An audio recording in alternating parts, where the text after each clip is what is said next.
Kunja Bihari Namahatta Kunja Bihari Gopidana Baba Girvaradari Gopinath Baba Girvaradari Gopidana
Krishna everyone, welcome to Namahatta this evening. So today I'll be reading from Raja Vidya. Raja means king and Vidya means knowledge. Then it is the king of knowledge. This is the cream of the Bhagavad Gita. The notes are self-explanatory. So I'll explain here and there, and I made some notes. It's a very interesting topic here. The topic is action in knowledge of Krishna.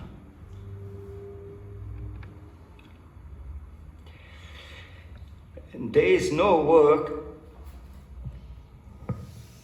that affects me, nor do I aspire for the fruits of action. This is a verse from the Bhagavad Gita, okay, from chapter 4, verse 14. Yeah. There is no work that affects me, nor do I aspire for the fruits of action. One who understands this truth about me also does not become entangled in fruitive reaction of work. Fruitive reactions mean that you do something for your pleasure, for yourself. Okay. The Prabhupada gives the explanation here. The whole world is bound by karma.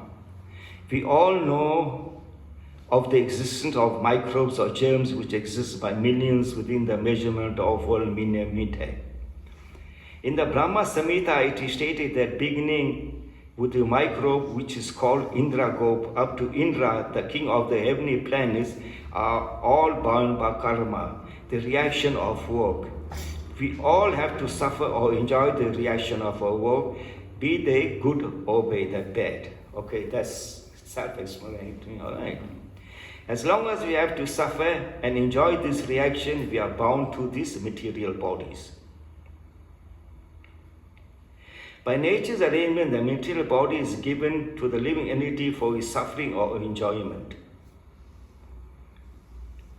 Different types of bodies are acquired for different purposes.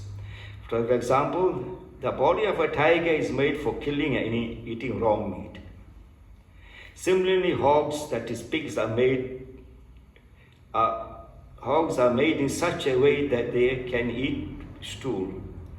And as human beings, our teeth are made for eating what? Vegetables and fruits. Okay. So all these bodies are made according to the work done in the past life by the living entity. So whatever work you do, your next life will be determined by your action in this current life. Okay, right? Okay. Our next bodies are being prepared according to the works which we are now doing. But in the previous quarterly verse, Krishna indicates that one who knows the transcendental nature of his activities becomes free from reaction of activities. Transcendental nature means this spiritual, right? It's Krishna's spiritual nature. Our activities should be such that we will not again become entangled in the material world. This can be made possible if we come Krishna consciousness. Okay. When Krishna comes on this earth, he is not like us. He is totally transcendental. In transcendental, the spiritual body is spiritual effulgence. We desire the fruits of our activities, but Krishna does not desire any fruits, nor are there any reaction. The fruit of our activities, like most of us are working. What is the fruit of your activities? End of the month you get? You get a salary. All right. That is the fruit of your activities. That's a plain understanding.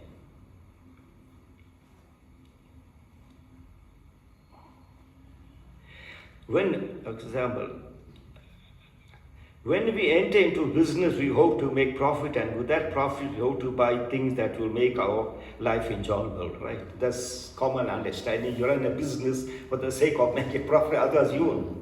And what's the point in doing it, What's the point in this one running a business? But that you carry a reaction as well.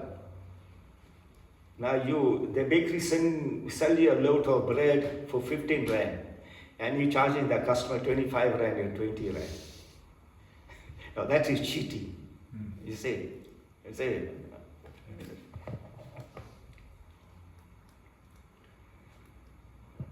Whenever a conditioned soul do something, there is desire for enjoyment behind it. But Krishna, you all know all that, right? Okay. You work, you earn a salary, that you need to enjoy your money you worked, right? So you buy a nice car, or you travel, or whatever it is, go for holiday. All right. But Krishna has nothing to do, but Krishna has no desire. He is the supreme personality of Godhead and is full of everything.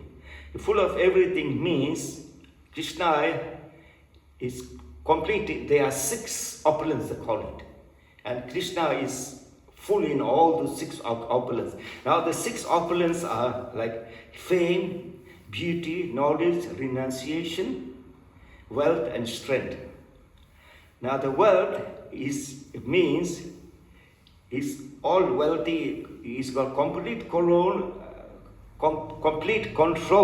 and ownership of all riches, both material and spiritual. All right. Strength is unrivaled in power and capability. Example, we got a pastime of Govardhan Hill. All right, we carried Govardhan with the left finger for 7 days and 7 nights. Then we see the Krishna pastime. Then he was invited by Kamsa to come to, what it is, Vrindavan, where Krishna was born, do you know? Mathura, yeah, Mathura. Kamsa invited Krishna and Balaram to come to Mathura for a boxing match. So Kamsa had his his, what you can call his bodyguards and so forth there.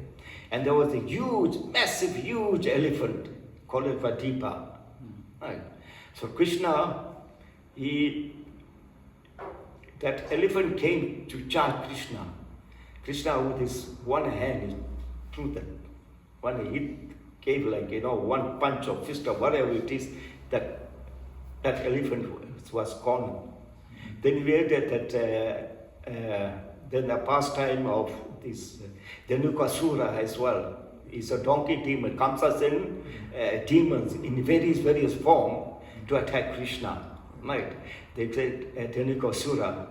So this Krishna and Balaram went in the forest of the orchard and they started plucking fruits or something, right?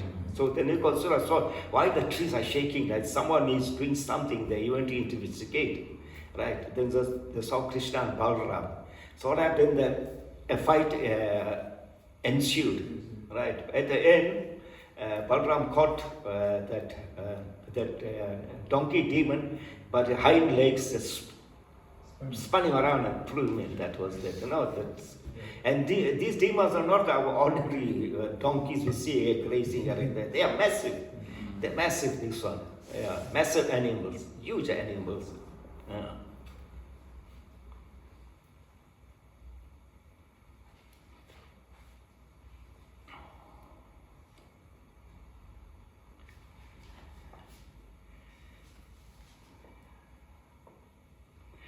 Now, we must understand the meaning of relationships with Krishna. In the material world, we have many relationships as father, mother, wife, or husband.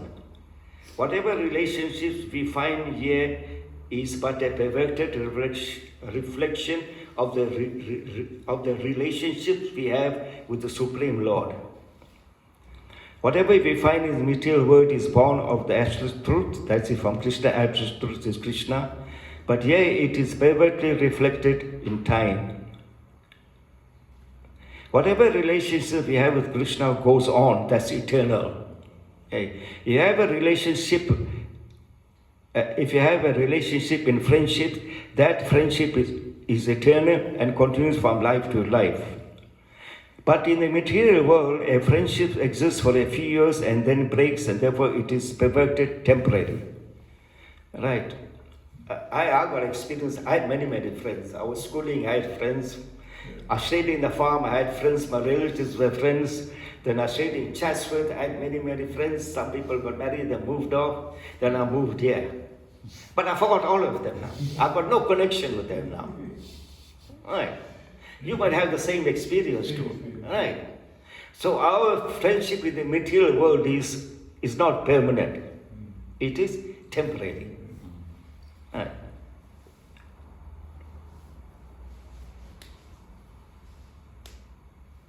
If you make a friendship with Krishna, it will never break. So which means after Krishna becomes, so we think of Krishna day and night. Right.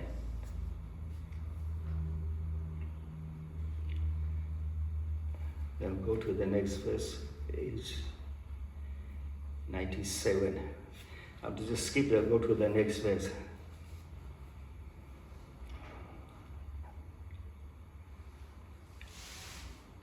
All the liberated souls in ancient times acted with understanding and so attained liberation. Therefore, as ancients, you should perform your duty in the divine consciousness. Right? The explanation, the process of Krishna consciousness requires that we follow in the footsteps of the great acharyas who have attained success in spiritual life. The great acharyas they are teachers, spiritual teachers, with the Nisiya in the bottom. All those are acharyas. The many acharyas that they teach by example. All right. Whatever they tell you to do, they follow that. All right. They don't deviate from that path. Okay. Just like a teacher in the school might tell the students, okay, smoking is not good for health. One should not smoke. Okay. But that teacher, during lunchtime and tea break, he's sitting in the canteen somewhere and he's smoking. You see? So you go to teach by example. You set the example and the people must follow that example. That is the acharya.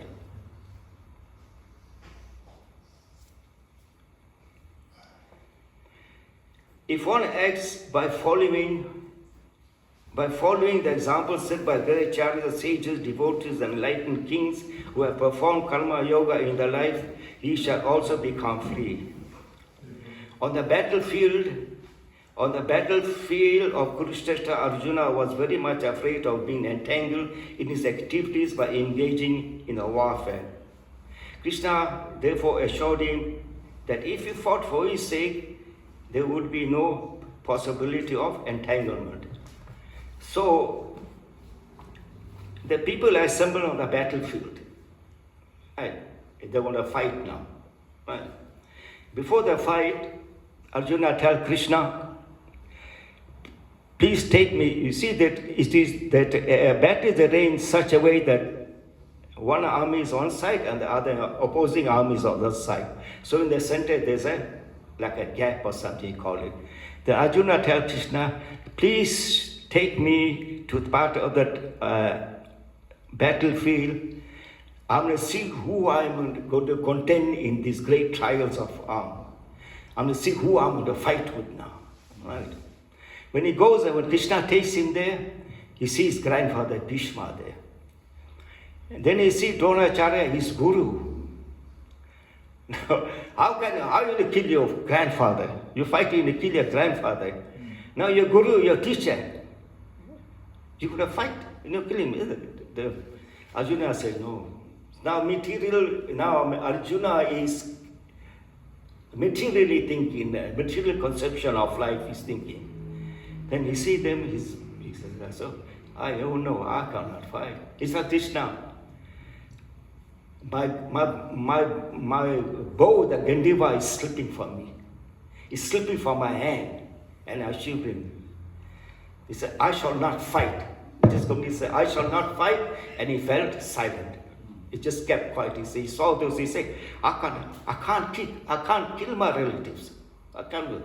Then Krishna tells him that you do it for my sake. You are acting under my direction. And if you act under the direction of the Supreme, there is nothing, there's no sinful action attached to it, For example, those who are working, if your boss tell you to go somewhere, you were going to do it yesterday, tell you to go to the high school, pick up my daughter and drop her here at home. What are you going to do? You say yes or no? You have to do it because he is the authority there. Yeah. You have to, no matter how busy you are, you say, go and come by. Yeah. If someone else is looking for you, then they say, no, he just went on an errand for the boss. So everyone keep up because the authority is the boss. Right. So Krishna assures him that you go fight, you don't incur any sinful reaction. You fight for my sake. Right.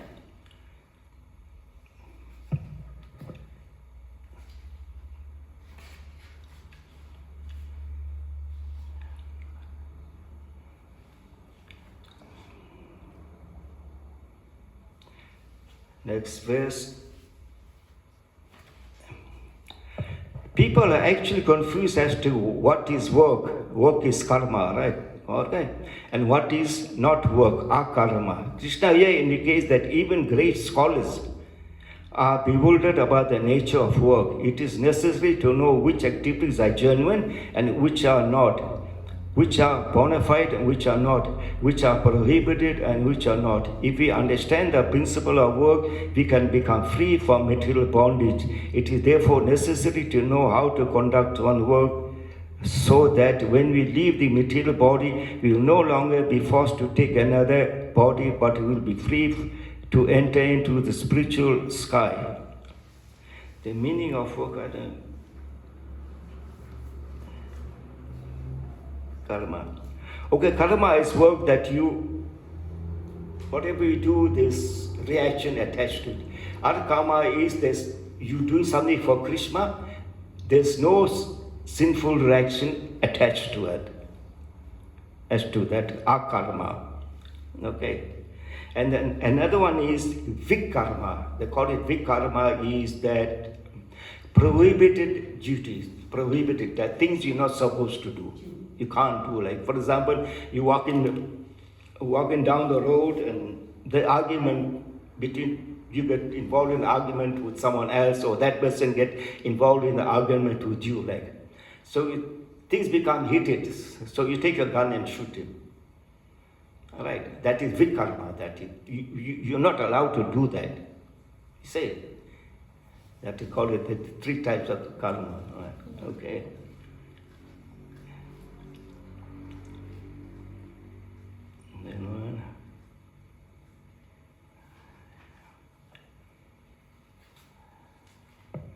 Okay, next one is the path of karma is very intricate. Therefore, we should understand the distinction between karma, akarma, and vikarma. Okay, right. Prohibited and what akarma, there's no sinful reaction. If we simply engage in Krishna consciousness, everything becomes clear. Otherwise, we will have to make distinction between what we should do and what we should not do in order to become entangled. In the ordinary course of life, we unknowingly break some law and have to suffer the consequences. All right. Similarly, the laws of nature are very strict and stringent, and they accept no excuse. It is a law of nature that fire burns, and even a child touches it, he will be burned despite his ignorance and innocence. All right. So now, the mother is cooking. There's a fire burning in the kitchen. The child is playing in the kitchen, running around. The mother warns the child, don't go near the fire and don't touch the fire because you get burned. All right. So the mother go outside to do something. The child thinks, okay, my mother told me this, I must not this to do. I must not go near the fire, I must not touch the fire. Okay, she's not here, okay, let me see what happens like. So the child put the finger in the fire and the child get burned. So that is known as realized knowledge.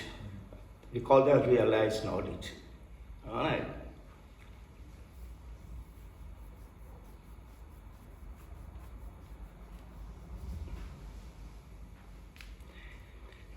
Then, thus we have to choose our course of action very carefully, lest the stringent laws of nature react to bind us to suffering. It is therefore necessary to understand what work to do and what work to avoid. All right. The word karma refers to prescribed duties. The word vikarma refers to activities which are against one's prescribed duties.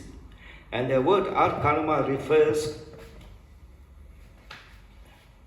to activities which have no reaction at all.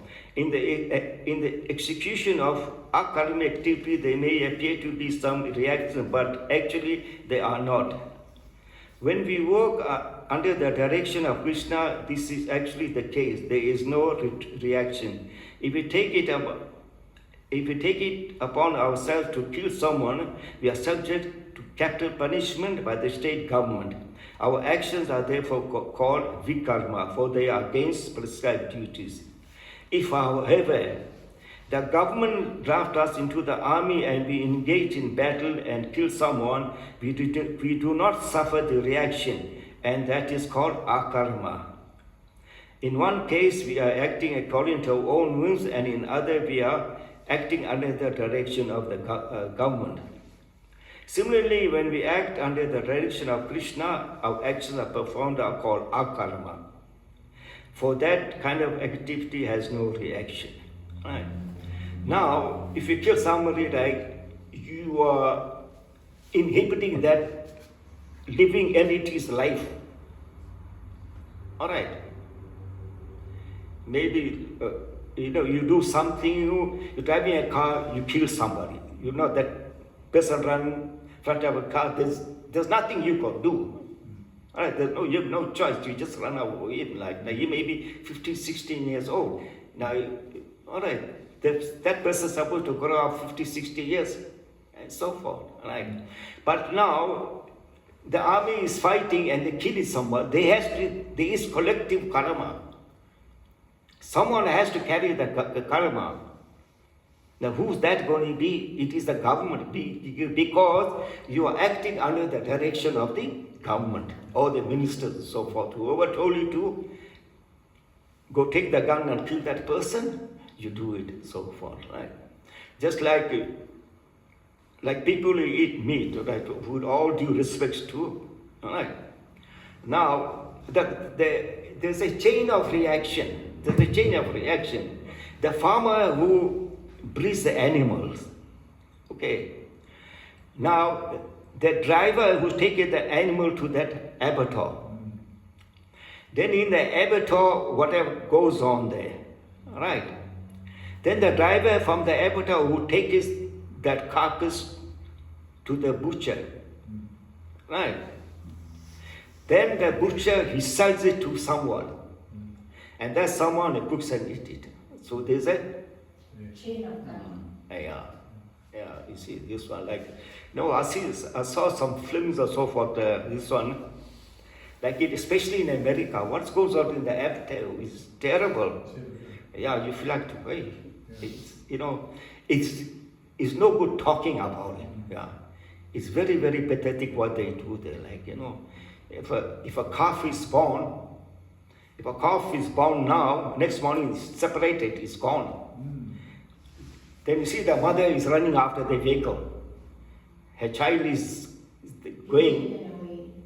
I actually saw they showed the video of it. How that cow is running behind for its calf.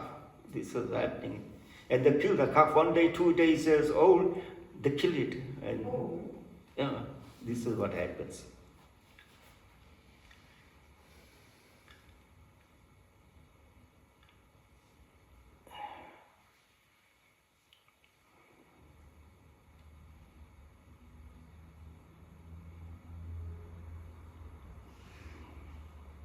One who actually sees that despite activity there are no karmic reaction, who understand the nature of our karma, actually sees things as they are. The work our karma refers to one who is trying to avoid the reaction of karma. By dovetailing the activities in Krishna consciousness, although one may perform all kinds of activities, he is free. On the battlefield of Kurukshetra, Arjuna engaged in fighting. Those on the side of Durban also engaged in fighting. We must understand how it is that Arjuna is free from reaction, whereas Durban is not. Externally, we can see that both sides are engaged in fighting, but we should understand that Arjuna is not bound by reaction because he is fighting under the order of Krishna. All right. Thus, we see when someone works in Krishna consciousness, we should understand that his work does not carry any reaction. One can see such work and understand it is to be considered very intelligent. The technique is not so much in seeing what a person is doing, but in understanding why he is doing it. All right, the reason behind it. Then Krishna further explained. Actually, Arjuna was engaged in a very unpleasant activity on the battlefield. But because he was in Krishna consciousness, he suffered no reaction. All right. We may be performing some action which we may consider to be very good work, but if we do not perform it in Krishna consciousness, we have to suffer the reactions. From the material point of view, Arjuna's initial decision not to fight was a good one. All right. But from the spiritual point of view, it was not. When we do pious work, we get certain result. We may take birth in a very good family, in a family of a Brahmana, a wealthy man, or we become very rich or very learned, or we may become very beautiful. All right. Now there's much no understand. There's four divisions of the social order. The social order consists of four divisions with the Brahmanas, right? The Brahmanas are priests. They are priests, scholars, teachers. They are known as the upper class. Okay. Then we get the Kshatriyas. Right? The Kshatriyas are the fighting class people. They are warriors and rulers and middle class. They are they could go in the middle class. Then bring the Vaishyas. Vaishyas are traders, people who do business, farmers, and artisan, skilled people like doing welding, motor mechanic, or whatever it is. All right. And they are known as middle class. And then we get the Shudras, the laborers, the lower class of people. Right. Now these people are interdependent. Like now the Brahmanas cannot function without the Shudras to help them. Right. The laborers have to right. Because these days some people what they do, they cannot do the house chores and all. So they do the hire maid or something. Right. You know, we get this undocumented people going on all those things.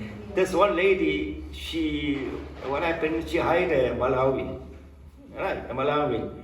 And what happened, they have to go, she stole about 1 million rands. Yes, I saw Their kruger rounds and so forth. She took the money and gone. I saw that. 1 million rands.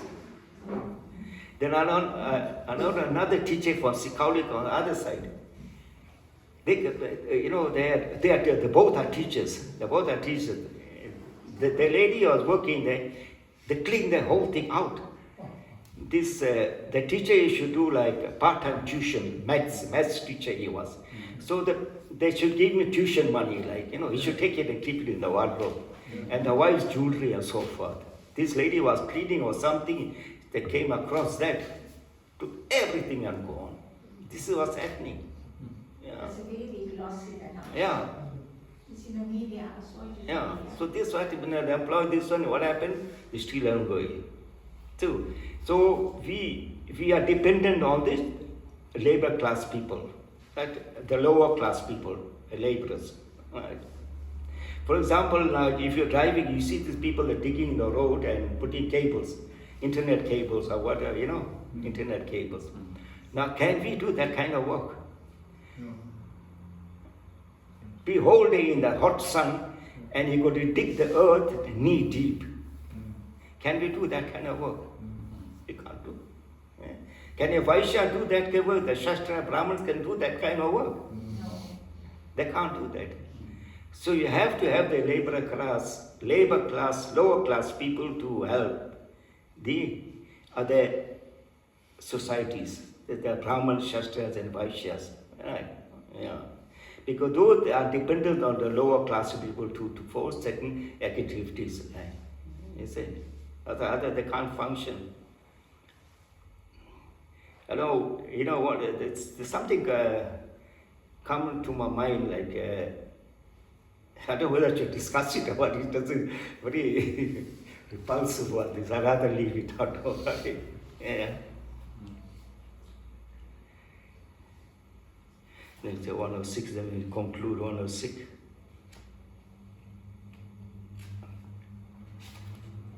Yeah, 106 and conclude, all right, 106. The humble sage, by virtue of true knowledge, sees with equal vision a learned and a gentle Brahmana, a cow, an elephant, a dog, and a dog eater. Humble sage. Let's read the explanation. In India, according to Vedic civilization, a Brahmana who is learned is considered to be the topmost man in human society. The Pandit who is learned and gentle sees such Brahmana on the same level with a dog, an outcast, asked to eat dogs. In other words, he sees no distinction between the highest and the lowest. How is that possible? He sees a Brahmana and a person who eat dog on the same level. How is possible? In this way, to say that being a learned Brahmana is no better than being a dog. No, that is not so. But the Pandit sees them as the same because he does not see the skin, but the spirit. Right, that's the more important, the spirit. Each is spirit to soul. We are spirit soul. Yeah.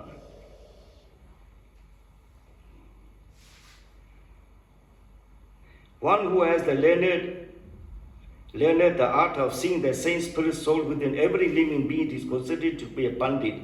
For in actuality, every living being is spiritual spark, part and parcel of the complete spiritual whole, that is Krsna the top, am I right? The spiritual spark is the same in all, but is covered by different dresses. All right, I'm a human being. You get a dog, the cat, an elephant, and so forth. All right. A honored man may become in a very shabby dress, but this does not mean that he should be dishonored.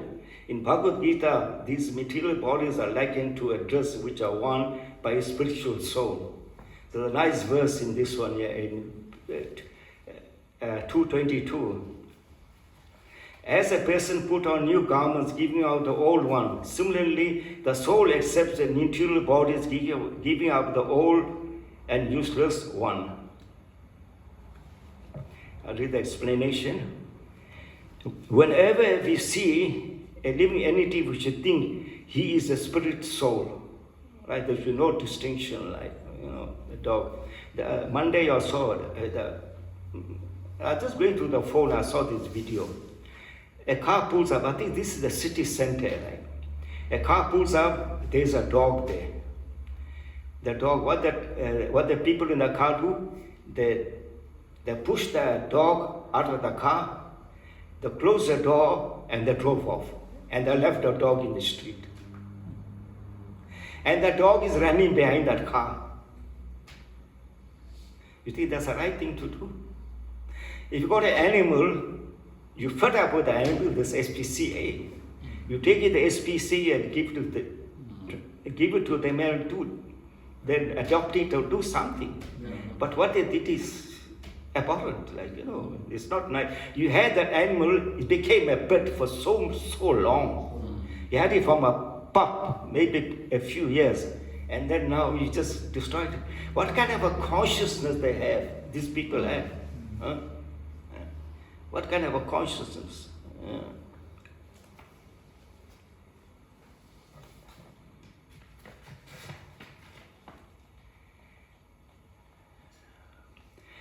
Right, Krsna, let's conclude the last chapter. I am the source of all spiritual and material world. Everything emanates from me. The wise who know this perfectly engage in my devotional service and worship me with all their hearts.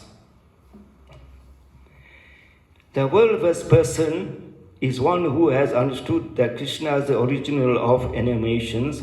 Whatever we happen to see is but an emanation of Krishna. For millions and millions of years, sunshine has been emanating from the sun, and yet the sun is as it is. Right? The sun is shining for so many millions of years. The sun never diminishes. Right? There's a lake, there's water in the lake. That the level of the lake will not be constant all the time. The water evaporates, so someone take water that is slow, it will fluctuate. But sun, despite supplying heat, so much of energy, is still the same. It does not diminish. Similarly, all material spiritual energies are coming from Krishna. As a result of knowing this, one becomes a devotee of Krishna. Thus, one who knows that he must work in Krishna consciousness, who no longer desires to enjoy this material world, is actually learned. Everyone is working in the material world due to his lust, karma. But the wise man is free from dictation of this lust. How it is this possible? The fire of knowledge burns up all reaction of sinful activities. It is the most potent of purifiers. Our lives have meaning and direction only as so far as we strive to attain this transcendental knowledge of Krishna consciousness. So, just to sum up, we as devotees, we should make Krishna the center of our activities. All right. Whatever we do must revolve around Krishna. You got a house, they say, oh Krishna, you put up an altar like this, okay Krishna, this ashram is your ashram, it belongs to you. I'm just a simple, I'm a servant. All right, I'm a servant. So Prabhupada went to America, right? The question is, how was he so successful? That's all right. This is what he says, very nice. This is what Prabhupada says. Srila Prabhupada was successful, but he did not accept any glory. He always point to Krishna or the spiritual master. All right, he should give credit to his spiritual master. Right. He said that the moon actually has no effulgence of its own. It is just the reflecting the light of the sunshine, of the sun. The moon actually reflects that light of the sun. You know, there's a place in the world where the sun never shines. I forget the country.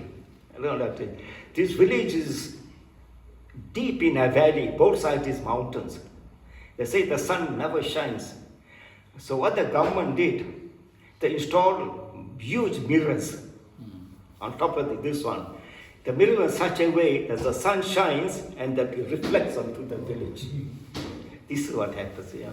Yeah, there's a place that the sun never shines there. Yeah. In the same way, if we see any good quality in me, then know it is just a reflection of the good quality of my spiritual master.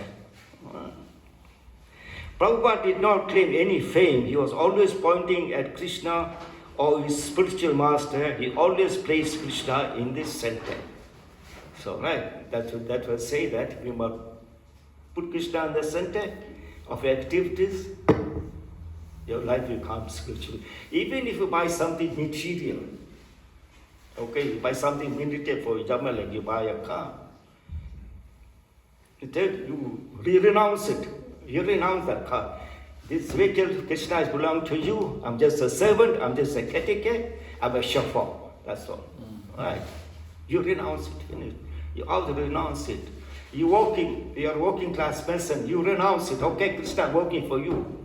You enjoy the fruit of my activities. You enjoy it. You're just a servant. Your life will be successful. Yeah, life will be successful. Okay, we stop there. 7:30, 7:35. Okay, what is for announcement? Yes, you can make announcement. Oh, okay, Hare Krishna. This.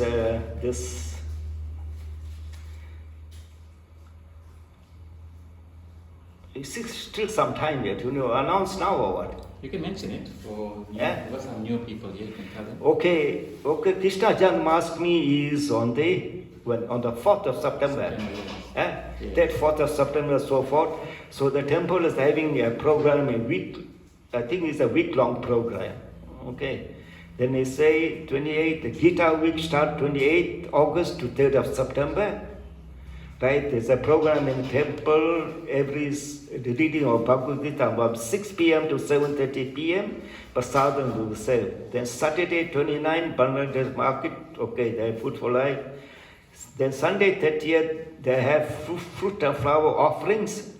Meals are provided and have cultural entertainment. Thursday 3rd September, fruit and flower offering the whole day. Meals provided. Then Friday, 4th September, Janmashtami, whole day food and flower offering, cultural festival from 6 p.m. to midnight. Then the Maha Abhishek, the bathing ceremony of Krishna will be at 9:30 p.m. Then all kind of activities carrying on till midnight.